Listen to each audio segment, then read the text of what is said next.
गरीब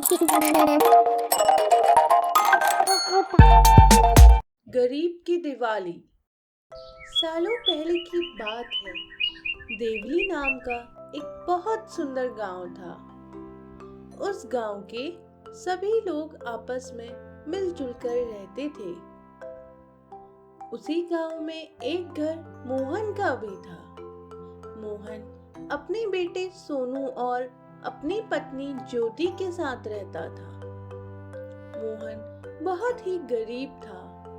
वो दिन भर मजदूरी करके पैसे कमाता और मेहनत से कमाए हुए पैसों से बड़ी ही मुश्किल से उसका घर चल पाता था।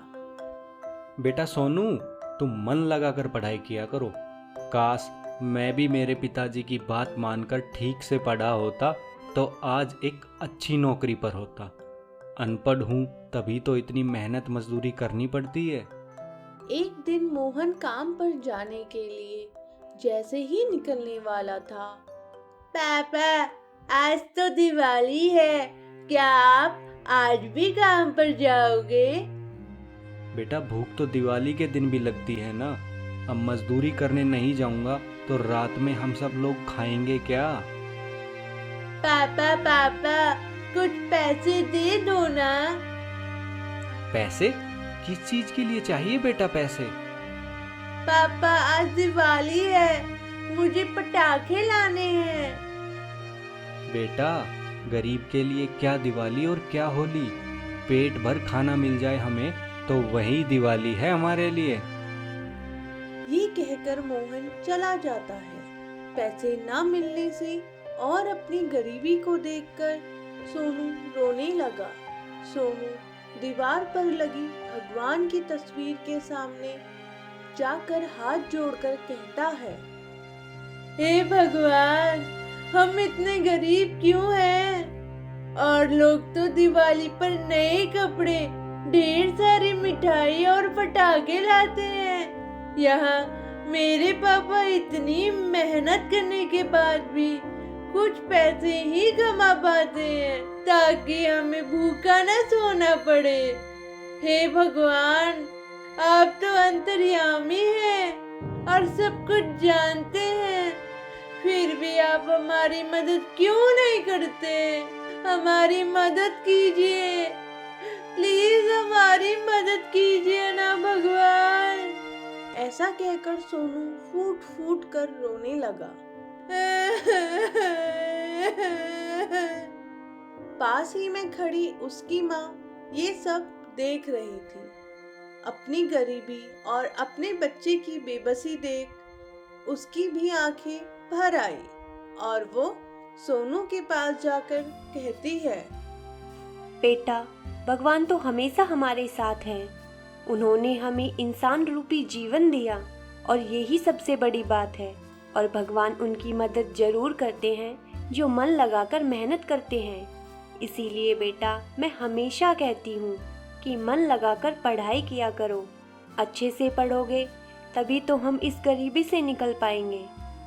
हाँ माँ, आप सही कह रहे हो, अब मैं और ज्यादा मेहनत करूँगा। शाबाश मेरे बेटे, अब तुम और ज्यादा उदास मत हो।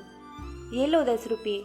ये मैंने दिवाली की पूजा के सामान के लिए कई समय से बचा कर रखे थे। सोच रही थी कम से कम कुछ दिए खरीद लूंगी और भगवान के लिए प्रसाद लूंगी। लेकिन जब मेरा बाल गोपाल ही खुश नहीं रहेगा तो फिर कैसी दिवाली? जाओ और ले आओ पटाखे। 10 रुपए पाकर सोनू बहुत खुश हो जाता है और वो मोटू परचून वाले की दुकान की तरफ चल देता है। उस गांव में परचून की सिर्फ एक ही दुकान थी। उस दुकान के मालिक का नाम मोटू सिंह था। सभी लोग उसको मोटू परचून वाला कहकर बुलाते थे। मोटू बहुत ही लालची और मक्कार व्यक्ति था। कुछ ही देर में सोनू मोटू सिंह की दुकान के पास पहुंच जाता है। दुकान पर पहुंचकर जैसे ही सोनू कुछ कहता, उससे पहले एक बूढ़े बाबा वहां आ गए और मोटू से कहने लगे, बेटा, कुछ खाने को दे दो, बहुत दिनों से भूखा हूँ। ए बाबा, आगे जाओ आगे। ये धर्मशाला है क्या जो मुंह उठाकर चले आए? हाँ सोनू बेटा, तुम बताओ क्या लेने आए हो? बेटा, कई दिनों से भूखा हूँ, कुछ तो दे दो खाने को। कह दिया ना आगे निकलो, कुछ नहीं है मेरे पास तुम्हें देने को। अभी बिक्री का टाइम है, मेरा दिमाग मत खराब करो। ऐसे ही बांटता रहूंगा तो मैं भूखा मर जाऊंगा। मोटू का जवाब सुनकर बूढ़े बाबा बहुत उदास हो गए। सोनू वहीं खड़ा ये सब देख रहा था। बाबा की हालत देखकर सोनू को दया आ गई। बाबा, आप उदास मत होइए, ये लीजिए 10 रुपया। आपको जो खाना है वो खरीद कर खा लीजिए। अरे बेटा, तुम तो बहुत नेक दिल बच्चे हो, भगवान तुम्हारा जरूर भला करेगा। बाबा को सारे पैसे देकर बिना पटाखे लिए सोनू अपने घर की तरफ चल दिया।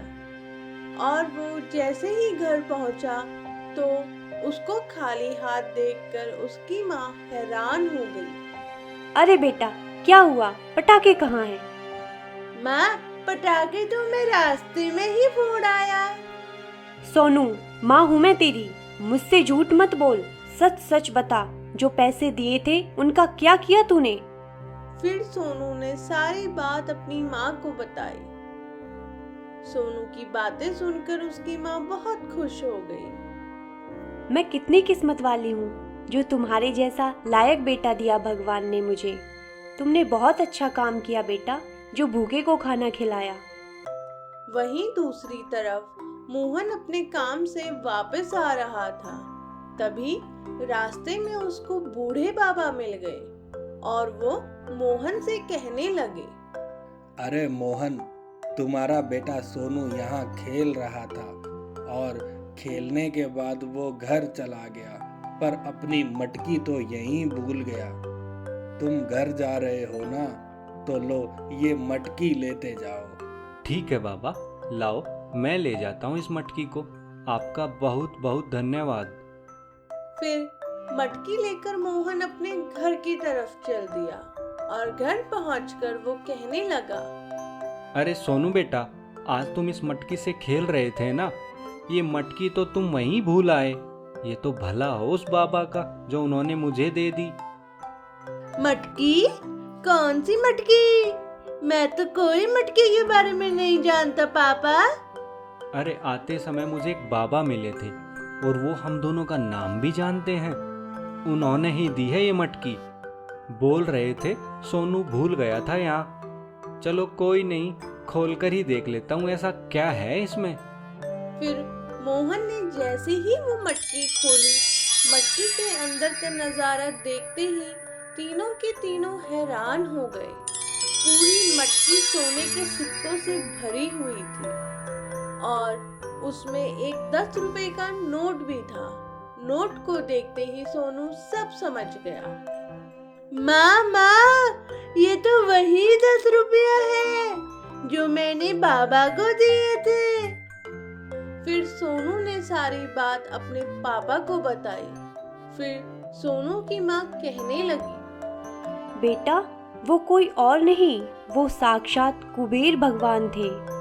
आज उन्होंने तुम्हारी परीक्षा ली थी और जिसमें तुम पास हो गए। इसलिए ही तो कहते हैं, हमें हमेशा भगवान पर विश्वास रखते हुए मेहनत करते रहना चाहिए। अब इतना धन पाकर वो सभी बहुत खुश हो गए और घर के बाहर खड़े कुबेर भगवान भी ये सब देख रहे थे और उन तीनों को खुश देखकर वो भी बहुत प्रसन्न हुए। उस दिन के बाद सोनू और उसके परिवार की गरीबी हमेशा के लिए समाप्त हो गई। आपने देखा ना दोस्तों, कैसे भगवान अपने भक्तों की हमेशा मदद करते हैं। अगर आप भी भगवान के सच्चे भक्त हैं तो वीडियो को लाइक कीजिए, कमेंट सेक्शन में बताइए आप किस भगवान को मानते हैं और हाँ, चैनल को सब्सक्राइब करना तो बिल्कुल मत भूल जाना। और हाँ दोस्तों, दिवाली की आप सभी को बहुत बहुत शुभकामनाएं। अगर आपको हमारी ये कहानी अच्छी लगी तो जल्दी से इस वीडियो को लाइक कर दो और हाँ, चैनल को सब्सक्राइब करना तो आप बिल्कुल भी मत भूलना, तभी तो रोज आप हमारी अच्छी अच्छी कहानियाँ सुन पाएंगे।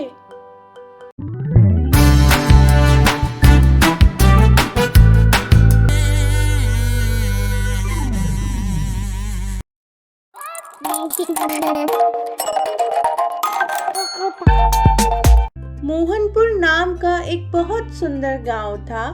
उस गांव में सभी लोग आपस में मिलजुल कर रहते थे। उस गांव में परचून की सिर्फ एक ही दुकान थी और उस दुकान के मालिक को सब मोटू परचून वाला कह के बुलाते थे। वो बहुत ही लालची और मक्कार था। गांव में परचून की सिर्फ उसकी ही दुकान थी। इस बात का वो बहुत नाजायज फायदा उठाता था। वो शहर से सस्ते दाम में सामान लाकर गांव वालों को महंगे दाम में बेचा करता था और खूब मुनाफा कमाया करता था।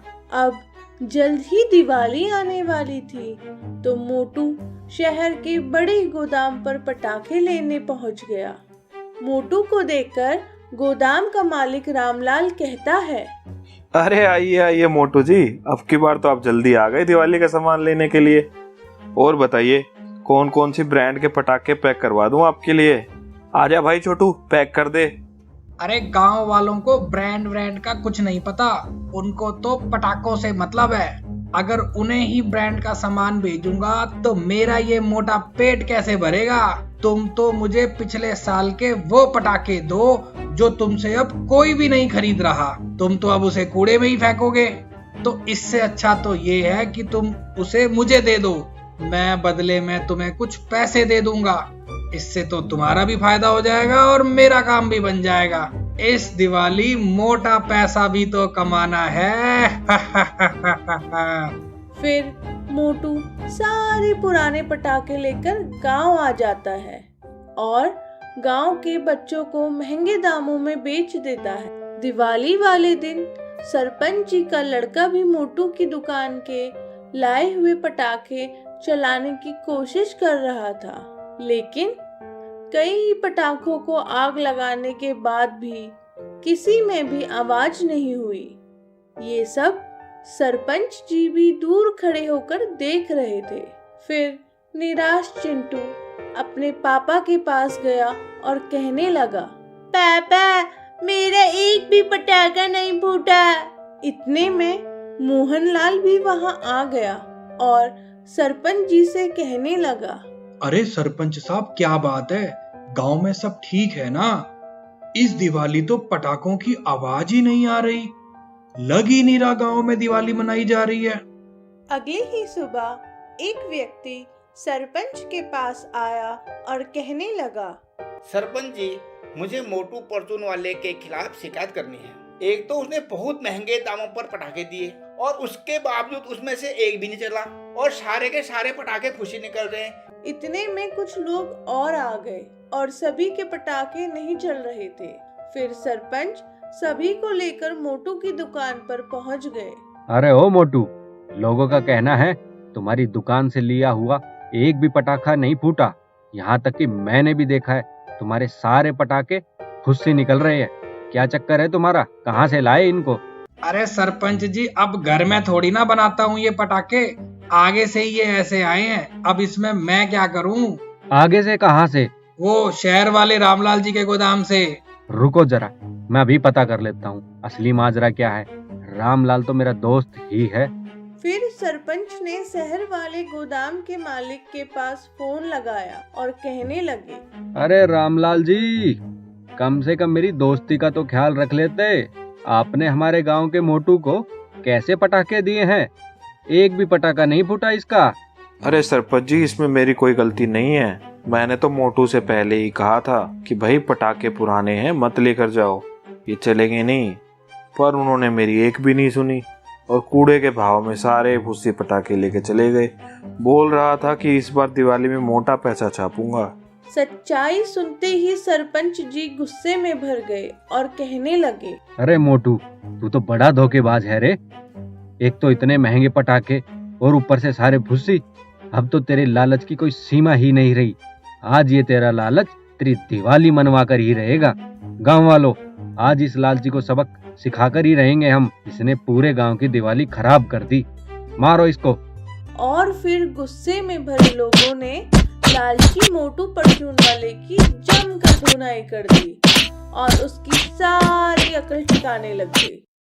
अगर आपको हमारी ये कहानी अच्छी लगी तो जल्दी से इस वीडियो को लाइक कर दो और हाँ, चैनल को सब्सक्राइब करना तो आप बिल्कुल भी मत भूलना। तभी तो रोज आप हमारी अच्छी अच्छी कहानियां सुन पाएंगे।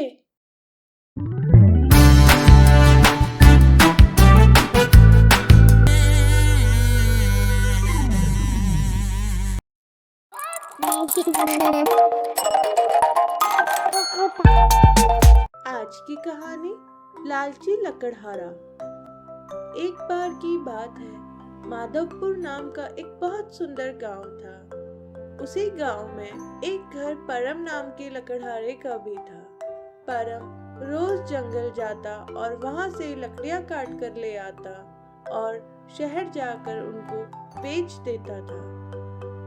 परम ने अपने लालच के चक्कर में आकर गांव के पास वाले जंगल के सारे पेड़ काट दिए थे। अब उसने सोचा, यहाँ के तो सारे पेड़ काट दिए मैंने, बहुत अच्छा मुनाफा हुआ है इनसे। मैंने सुना है जंगल के बीचों बीच बहुत बड़े बड़े पेड़ हैं, अगर उनको काट कर बेचा जाए तो मैं बहुत मोटे पैसे कमा सकता हूँ। फिर वो अपनी कुल्हाड़ी लेकर जंगल में अंदर की तरफ चल दिया। कुछ ही देर चलने के बाद उसको पेड़ों का एक झुंड दिखाई दिया। उस झुंड के सभी पेड़ बहुत ही बड़े और मोटे थे।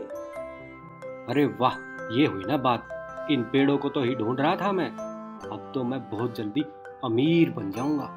फिर परम एक पेड़ के पास गया और जैसे ही उसने पेड़ को काटने के लिए कुल्हाड़ी चलाई, तभी उसको एक बहुत तेज आवाज सुनाई पड़ी। अरे हमें मत मारो, क्या बिगाड़ा है हमने तुम्हारा? हमें भी तो दर्द होता है। अचानक से आई आवाज से वो डर गया।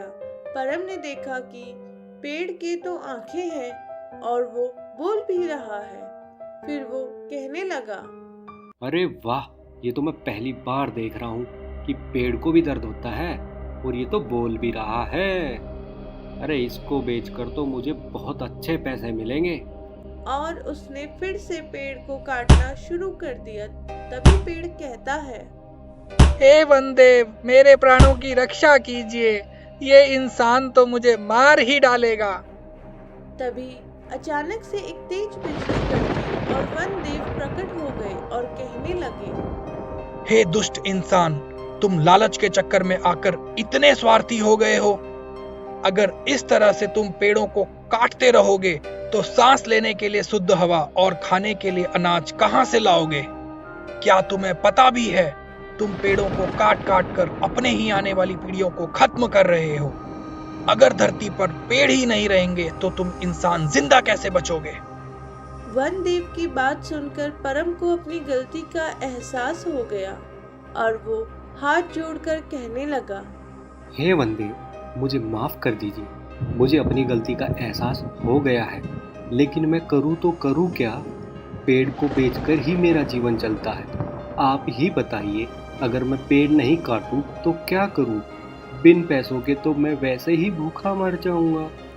तभी वनदेव अपनी शक्तियों से पेड़ के फलों को पैसों में बदल देते हैं। बहुत सारे पैसों को देखकर परम बहुत खुश हो जाता है और वो कहने लगता है, आपका बहुत बहुत धन्यवाद।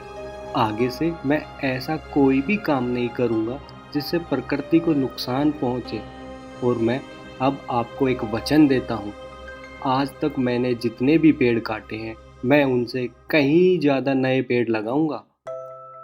फिर परम ने अपने वचन अनुसार बहुत सारे पेड़ लगाए और उनकी देखभाल करने लगा और अंत में परम कहने लगा, दोस्तों, मेरी आंखें तो खुल गई। मुझे तो समझ आ गया, अगर पेड़ ही नहीं रहेंगे तो हमारा क्या होगा। अगर आपको भी ये सीख अच्छी लगी तो अपने जीवन में कम से कम एक पेड़ जरूर लगाएं और उसकी अपने परिवार के सदस्य की तरह देखभाल करें। और हाँ, इस कहानी को अपने दोस्तों के साथ शेयर ज़रूर करें ताकि हम सभी मिलकर अपनी धरती माता को फिर से हरी भरी कर सके।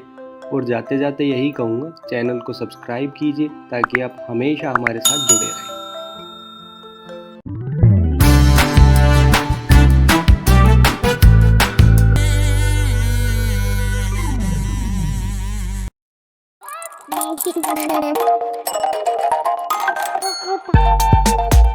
एक बार की बात है, जंगल के पास ही में एक बहुत सुंदर गांव था। उसी गांव में एक किसान भी रहता था। उसका नाम भोलू था। भोलू के पास एक मुर्गी भी थी जिसका नाम मिनी था। मिनी रोज एक अंडा देती और भोलू पूरे हफ्ते के अंडे इकट्ठा करता और फिर उनको बेच देता था। इसके बदले उसको कुछ पैसे मिलते जिससे उसका और मिनी का गुजारा हो जाता था।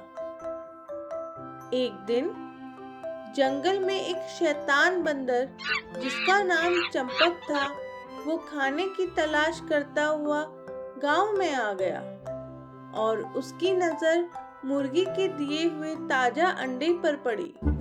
अंडे को देखते ही चंपक के मुंह में पानी आ गया और उसने देखा कि अभी तो मुर्गी भी आसपास नहीं है, तो चुपचाप जाकर उसने अंडे को चुराया और मुंह खोलकर सीधा अपने मुंह में डालकर खा गया और फिर तुरंत ही वहां से रफू चक्कर हो गया। कुछ ही देर में रोजाना की तरह भोलू जैसे ही अंडा लेने के लिए आया तो उसको वहां अंडा नहीं दिखाई दिया। अंडा न मिलने से वो बहुत निराश हो गया और ये सोचकर चला गया शायद आज मुर्गी ने अंडा नहीं दिया। वहीं दूसरी ओर मुर्गी कुछ देर में वापस आई तो उसको भी अंडा नहीं दिखाई दिया। उसको लगा कि मालिक अंडा ले गए होंगे। अगले दिन मिनी अंडा देकर रोज की तरह अपना दाना खाने के लिए निकल गई। तभी ताक में बैठा हुआ चंपक चुपके से आता है और अंडा खाकर वहां से भाग जाता है। भोलू को फिर अंडा नहीं मिलता। ऐसा करते करते कई दिन बीत जाते हैं। अंत में भोलू गुस्से से भर गया और मिनी से कहने लगा, अरे क्या बात है मिनी, तबीयत तो ठीक है ना तुम्हारी? कई दिनों से देख रहा हूँ तुम अंडे नहीं दे रही हो। बिना अंडों के कैसे गुजारा चलेगा हमारा? मालिक, मैं तो रोज अंडा दे रही हूँ और जब मैं वापस आती हूँ तो अंडा वहाँ नहीं मिलता। मुझे लगा आप ले गए होंगे। अगर रोज अंडा दे रही हो तो मुझे क्यों नहीं मिलता अंडा? क्या धरती निकल गई या आसमान खा गया इस अंडे को? अगर कल अंडा नहीं मिला तो तुम्हें कसाई को बेच आऊंगा। कसाई का नाम सुनते ही मिनी डर गई और अगले दिन वो अंडा देकर वहां से चली गई। और जैसे ही वो गई, अंडा चोर बंदर आया और अंडा खाने लगा। लेकिन बंदर को ये नहीं पता था कि इस बार मिनी छुपकर सब देख रही थी। अंडा खाने के बाद हमेशा की तरह बंदर वहां से भाग गया। तभी तुरंत ही मिनी ने ये बात जाकर अपने मालिक को बताई। मिनी की बात सुनकर भोलू समझ गया कि असली माजरा क्या है। फिर उसने अंडा चोर बंदर को सबक सिखाने के लिए एक तरकीब लगाई। अगले दिन मिनी ने जैसे ही अंडा दिया, भोलू ने तुरंत ही वो अंडा तो उठा लिया और उसकी जगह नमक से बना हुआ नकली अंडा रख दिया। भोलू ने वो नकली अंडा पहले ही तैयार करके रखा हुआ था, जिसमें अंदर से तो लाल मिर्च भरी हुई थी और बाहर से नमक का बना हुआ था। अब भोलू और मिनी दोनों छुपकर इंतजार करने लगे। रोज की तरह चंपक आया और अंडे को उठाकर सीधा अपने मुंह में डाल लिया। नमकीन और अंदर से मिर्च भरे हुए अंडे को खाते ही चंपक की हालत खराब हो गई। अब वो तेज तेज चिल्लाने लगा और पानी ढूंढने लगा। और पानी पीने के लिए जैसे ही वो कमरे के अंदर गया, पहले से ताक में बैठे हुए भोलू ने डंडे से अंडा चोर बंदर की जमकर धुनाई कर दी। बड़ी मुश्किल से चंपक वहां से अपनी जान बचाकर भागा। इस धुनाई के बाद चंपक की अकल भी ठिकाने आ गई और भोलू और मिनी का जीवन भी शांति से गुजरने लगा। अगर आपको हमारी ये कहानी अच्छी लगी तो जल्दी से इस वीडियो को लाइक कर दो और हाँ, चैनल को सब्सक्राइब करना तो आप बिल्कुल भी मत भूलना। तभी तो रोज आप हमारी अच्छी अच्छी कहानियां सुन पाएंगे।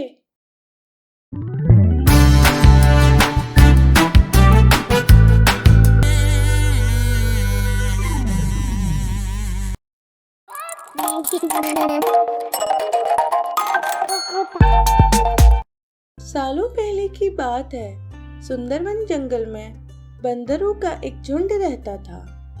उसी झुंड में रंगीला भी रहता था। रंगीला स्वभाव से बहुत ही शैतान और घमंडी था।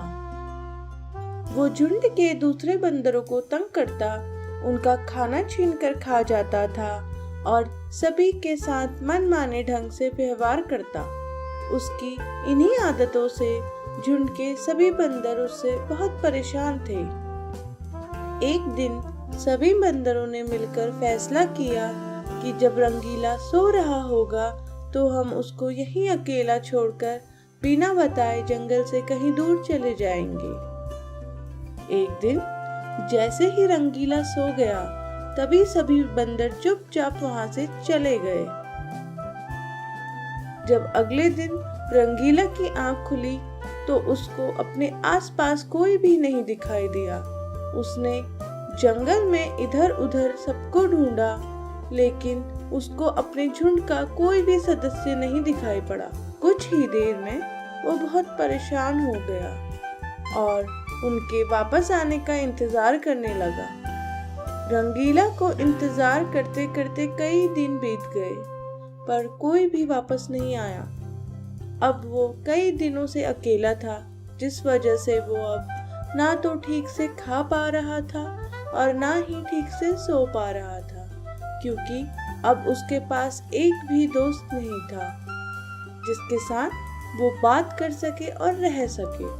अब वो अकेलेपन से बहुत ज्यादा परेशान हो गया था और उसको अपनी गलतियों का भी एहसास हो गया था। अब उसके पास अपने जीवन में करने के लिए कुछ भी नहीं था, तो वो थक हार कर आखिरकार अपने प्राण त्यागने का निश्चय करता है। सुनसान अकेले रास्ते में वो चल ही रहा था कि तभी उसकी नजर एक पेड़ के नीचे सोते हुए शेर पे पड़ी। वो शेर के पास गया और शेर के कान खींचने लगा और शेर को थप्पड़ मारने लगा। तभी अचानक से शेर की नींद टूट गई और गुस्से में भरे शेर ने बंदर को पकड़ लिया और कहने लगा, लगता है बुद्धि फिर गई है तुम्हारी, जो तुमने जंगल के राजा पर हाथ उठाने की हिम्मत करी। अब तो मैं तुम्हें जिंदा नहीं छोड़ूंगा, तुम्हें कच्चा ही चबा जाऊंगा। तभी दबी हुई आवाज से बंदर कहता है, अरे मैं तो खुद ही चाहता हूँ कि आप मुझे मार डालो और मेरे जीवन की लीला समाप्त कर दो, पर अगर मेरी मर्जी नहीं होती तो आप मुझे पकड़ थोड़ी ना सकते थे, क्योंकि जंगल के राजा को तो पेड़ पे चढ़ना ही नहीं आता ना। बंदर के मुंह से ये बात सुनकर शेर को बड़ी हैरानी हुई और वो बंदर से कहने लगा, अरे तो ऐसा क्या हो गया जो तुम जीना नहीं चाहते? कहीं तुम प्यार में धोखा खाए हुए आशिक तो नहीं हो? अरे ऐसा नहीं है, दरअसल मेरे झुंड के सभी लोग मेरे बर्ताव से परेशान होकर मुझे अकेला छोड़कर चले गए। अब मैं बहुत परेशान हो गया हूँ अकेला रह रहकर, इसीलिए मैं अब जीना ही नहीं चाहता। अच्छा, ये बात है। अगर इतना ही प्यार करते थे अपने दोस्तों से, अपने झुंड से, तो पहले तुम्हें उनके साथ अच्छा बर्ताव करना था। चलो, देर आए पर दुरुस्त आए। कम से कम तुम्हें अपनी गलती का एहसास तो हो गया। मैं तुम्हें नहीं मारूंगा, लेकिन एक शर्त पर, अगर तुम मेरे दोस्त बन जाओगे, क्योंकि मेरा भी कोई दोस्त नहीं है इस जंगल में। सभी मुझसे डरते हैं और मुझसे दूर भाग जाते हैं। मैं भी इस जंगल में अकेला हूँ। मैं जानता हूँ बिना दोस्त के जीवन कितना सूना होता है। शेर से दोस्ती की बात सुनकर रंगीला बहुत खुश हुआ। अब शेर और रंगीला पक्के दोस्त बन गए। अच्छे दोस्त की अहमियत अब दोनों को पता थी। दोनों का जीवन फिर से खुशहाली से भर गया। अगर आपको हमारी ये कहानी अच्छी लगी तो जल्दी से इस वीडियो को लाइक कर दो, और हाँ, चैनल को सब्सक्राइब करना तो आप बिल्कुल भी मत भूलना। तभी तो रोज आप हमारी अच्छी अच्छी कहानियाँ सुन पाएंगे।